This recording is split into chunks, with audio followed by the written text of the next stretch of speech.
Oi, gente, tudo bom? Prazer, meu nome é Silvia, sou médica veterinária aqui da cidade de Bauru, eu tô morando aqui agora. Eu sou formada pelo Unicentro, a Universidade Estadual do Centro-Oeste, e assim, eu quero dar uma repaginada no meu Instagram, quero dar uma mudada, quero colocar mais coisa e ser mais ativa. O que eu pensei? Em fazer alguns vídeos dando algumas dicas. Se vocês tiverem algumas dúvidas, coloquem nos comentários, que aí eu vou ajudando vocês e tudo mais, e vocês me ajudam também o que vocês têm em dúvida. O que eu queria conversar a princípio? Seria adquirir cão ou gato, no caso, o animal de estimação. O que seria legal, interessante? Primeira coisa que a gente tem que pensar é o local apropriado. Por exemplo, se eu moro numa casa que tem um quintal, dá para eu ter animais maiores. Se eu moro num apartamento um pouco pequeno, dá para eu pensar tanto em cachorro quanto em gato, porque gato já é um pouquinho mais fácil de lidar em apartamento e tudo mais. Então, a primeira coisa que a gente tem que pensar é o local apropriado. Depois disso, seria interessante a gente pesquisar sobre as raças. Porque, por exemplo, tem gente que às vezes fala assim, eu queria ter um Akita. Se eu moro no apartamento, um Akita vai ficar um pouco complicado, porque ele é um cachorro grande, ele demanda de bastante espaço, fora que precisa caminhar e tudo mais. Mas em relação a sair, a passeio, morar em apartamento, isso não é problema, porque a gente pode descer e caminhar com eles. Segunda coisa, seria interessante, se a gente quer adquirir o animal, seja comprado de criadores e tudo mais, seja adotado. No caso de comprado, a gente precisaria ver o histórico desse animal, quem são os pais. Se tiver pedigree, muito bom. Se não tiver, pelo menos conhecer a história dos pais, dele, dos animais e tudo mais, para saber se tem alguma doença anterior que o animal, o que você está adquirindo, pode ter. Alguns costumes, né? Algumas situações que, como ele é filhotinho, ele ainda não vai ter, se caso for filhote, lógico, vocês adquirirem um animal filhote. E a gente poder saber o que está acontecendo, o que pode esperar dele mais para frente. No caso, se for segundo adotado, a gente não tem um histórico, porque geralmente são animais de rua e tudo mais, então a gente começa do zero. Como que a gente começa do zero? Vermifugação, vacinação, mesmo se ele for adulto. A gente tem que iniciar a vacinação como se fosse do nada, como se a gente não conhecesse o histórico. Vitamina, alimentação, tudo isso tem que iniciar como se a gente estivesse pegando ele filhotinho. Seria interessante também, no caso do animal que a gente compra, a gente saber se a mãe foi vacinada direitinho, porque a mãe, enquanto está gestante, ela passa anticorpo para os filhotes também no aleitamento, né? Então ainda tem um período entre os filhotes ficarem maiorzinhos e a gente dar a primeira dose de vacina, porque eles estão protegidos pelos anticorpos que as mães passam para eles.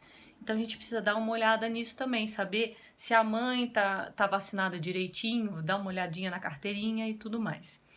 Nos dois casos, tanto de adotado quanto de um animal adquirido comprado, a gente precisa fazer quarentena independente da época que se vive, tá? Quarentena seria o isolamento do animal novo, se tiver um animal no ambiente, separar esses animais, por quê? Quando a gente troca de lugar, o animal, mesmo ele estando na rua, ele já está, o sistema imunológico dele já está acostumado com aquele ambiente. E a gente, de repente, troca ele de lugar, no caso, os filhotes com as mães, a gente coloca eles com novas bactérias, novos vírus e tudo mais. E o sistema imunológico ainda não está acostumado, não está entendendo o que está acontecendo.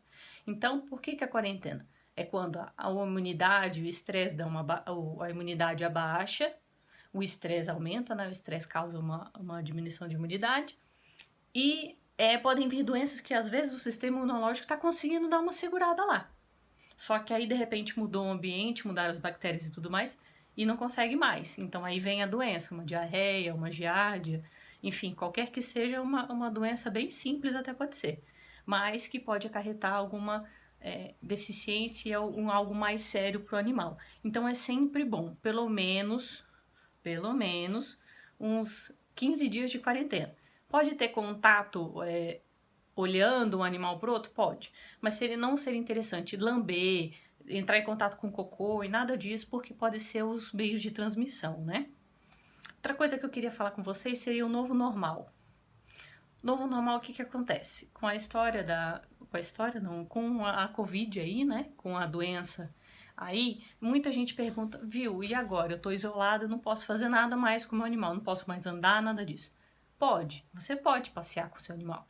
Só que a gente vai ter que fazer a mesma história do distanciamento. Vai ter que ter distanciamento entre cachorro? Vai ter que ter distanciamento entre cachorro. Então, assim, pode andar, pode passear com eles, tá? Pode fazer isso, não tem problema.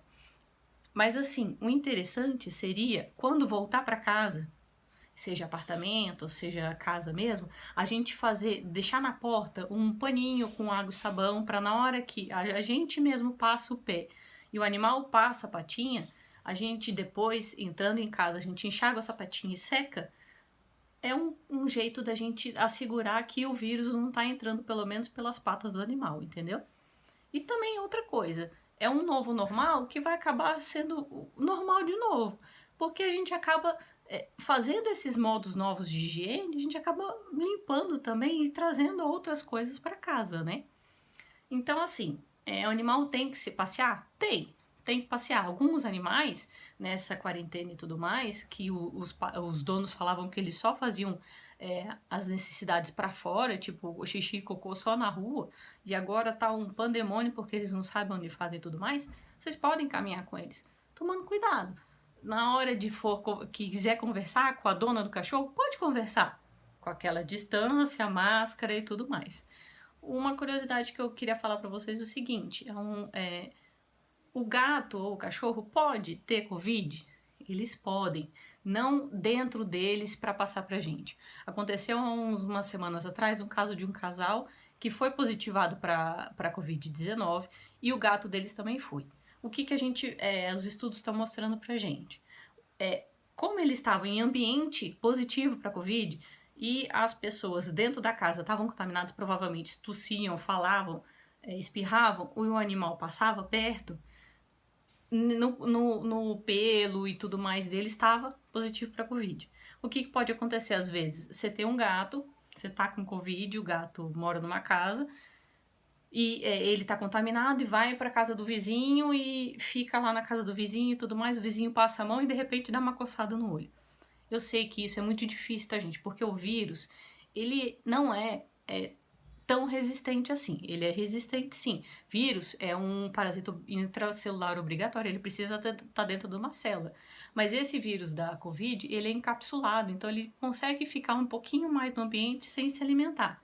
Então essa história de ficar mais um pouquinho de tempo, às vezes está sob o pelo do animal, o animal vai na casa do vizinho, o vizinho dá aquela fofada no animal, o vírus vai para onde ele tem que entrar, que seria olhos, nariz, boca, que são as mucosas, e aí o estrago já está feito.